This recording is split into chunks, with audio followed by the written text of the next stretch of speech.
C'est ce qui risque de nous Excusez-moi, j'ai un petit problème. Ce qui, en tous les cas, est un signe de qualité pour ce combat, puisque le rôle de l'arbitre est très important. C'est Rudy Ortega, donc a dirigé, je crois, un peu plus de 40 championnats du monde. 46 pour être précis, Jean-Michel, et notamment le Holmes Snipes de 1981. Vous savez qu'en WBC, il n'y a pas de compter debout, que la règle des 3 knockdowns n'est pas forcément valable et qu'à tout moment, l'arbitre peut interrompre ce combat. En tous les cas, ce sont les 2 meilleurs super plumes au monde que nous voyons cet après-midi dans les arènes de Nîmes. Cela nous démontre certainement, va nous valoir un combat de très haute qualité.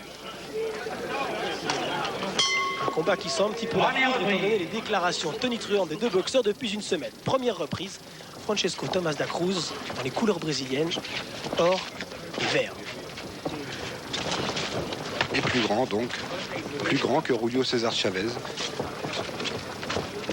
4 ou 5 cm, mais qui compte puisque cela se reporte aussi sur la longe, qui va être supérieure chez le Brésilien. Mais comme vous le disiez tout à l'heure, Jean-Philippe, il semble à la vue des combats que vous avez diffusés que donc Da Cruz ne sait pas toujours très bien profiter de cet avantage. Il préfère boxer de près, paradoxalement.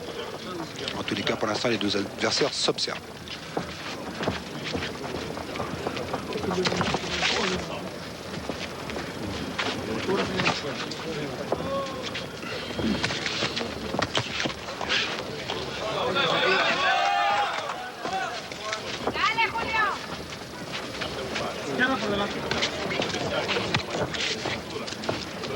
Beaucoup de prudence chez les 2 boxeurs dans cette première reprise.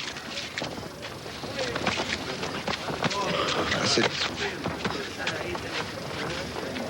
sans doute là, comme ça, à mi-distance ou de près, que nous allons pouvoir les juger. C'est là où ils s'expriment le mieux, tous les 2.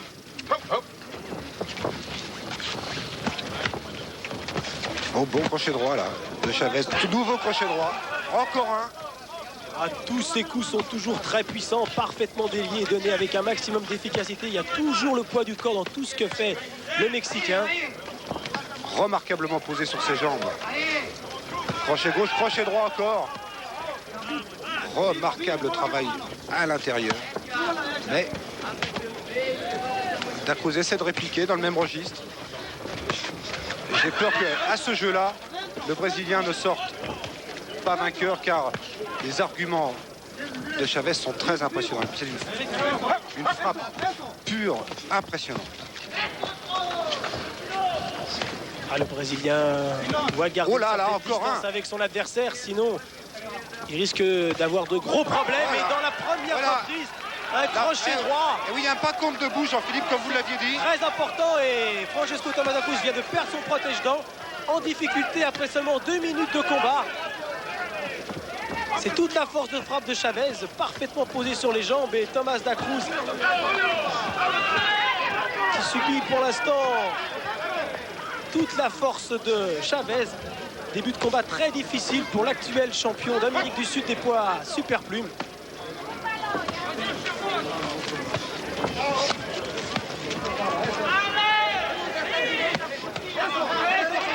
Il n'a plus toute sa lucidité déjà après seulement 2 minutes 30 secondes.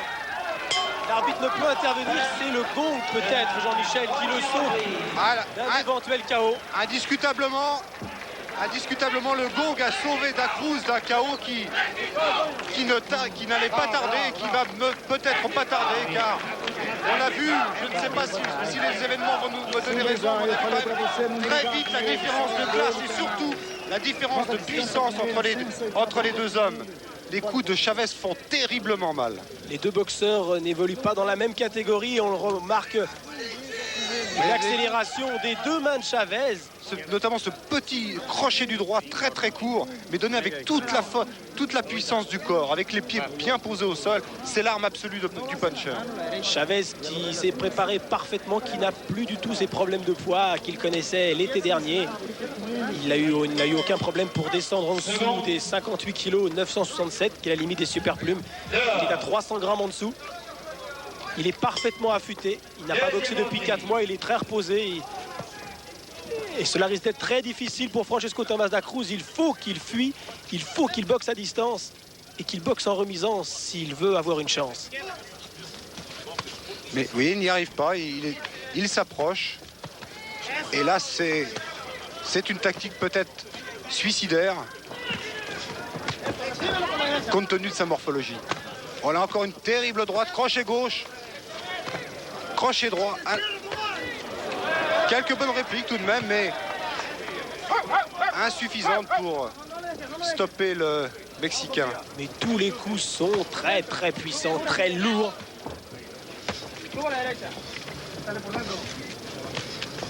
N'oublions pas que 85% des combats de Chavez se sont soldés par un KO en sa faveur. Palmarès très impressionnant. Et très significatif puisque donc Chavez n'a négligé personne, aucun adversaire. Il a rencontré tout le monde et malgré tout, personne n'a réussi à stopper son ascension au corps, encore une fois. Et voilà, court, crochet au corps. Et pour la deuxième fois, Tomás da Cruz perd son protège-dents. Il y a peut-être un manque de concentration, il n'est pas suffisamment contracté. Également, les coups que donne à la mâchoire Chavez sont très puissants. Peut-être trop d'ailleurs, pour le Brésilien. Dans ce défi physique, Chavez est nettement supérieur. Un crochet droit. Il excelle, il est à sa distance préférée. Le Brésilien aura du mal à supporter ce genre d'échange très longtemps, je crois. Car il est déjà un petit peu entamé et le forcing de Chavez, regardez, continue dans les cordes.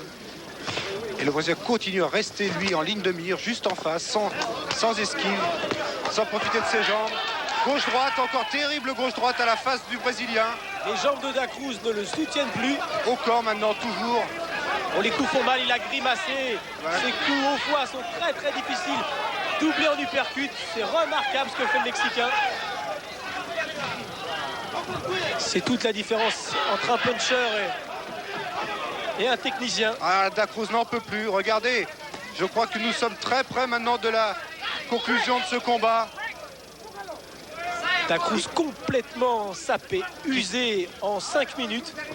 Qui crache du sang déjà, c'est très très mauvais signe. Sans protège-dents, il est vrai, il l'a perdu.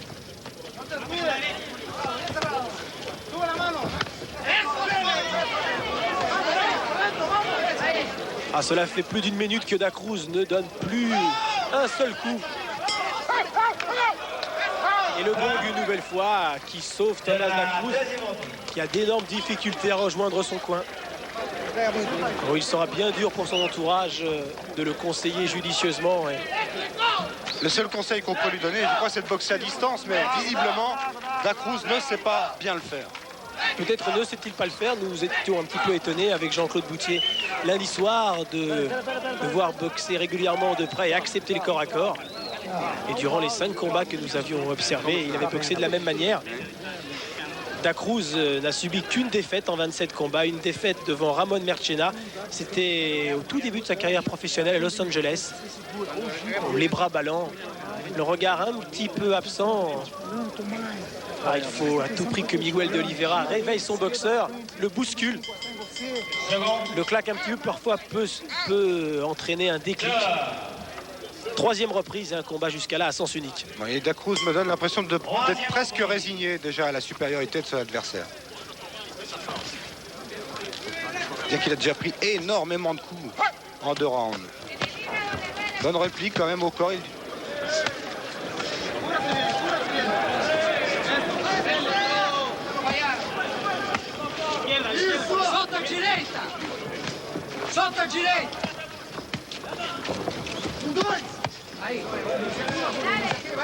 La crochet gauche, terrible droite maintenant à l'intérieur.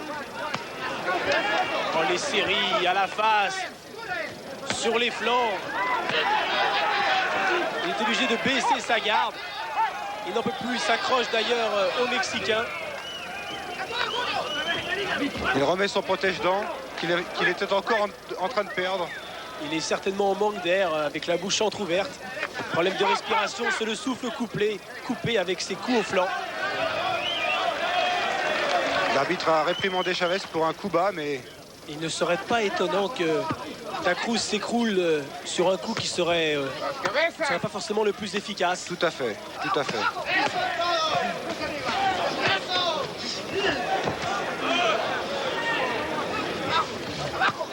Mais il est quand même tout de même assez résistant, puisque le nombre de coups qu'il prend dans ce combat est invraisemblable. Regardez encore, à nouveau des courts crochets. Il tente de répliquer.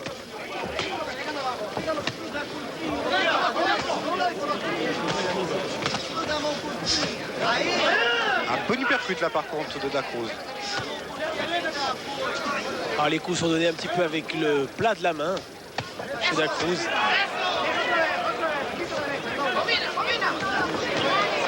Oh, les uppercuts, c'est remarquable.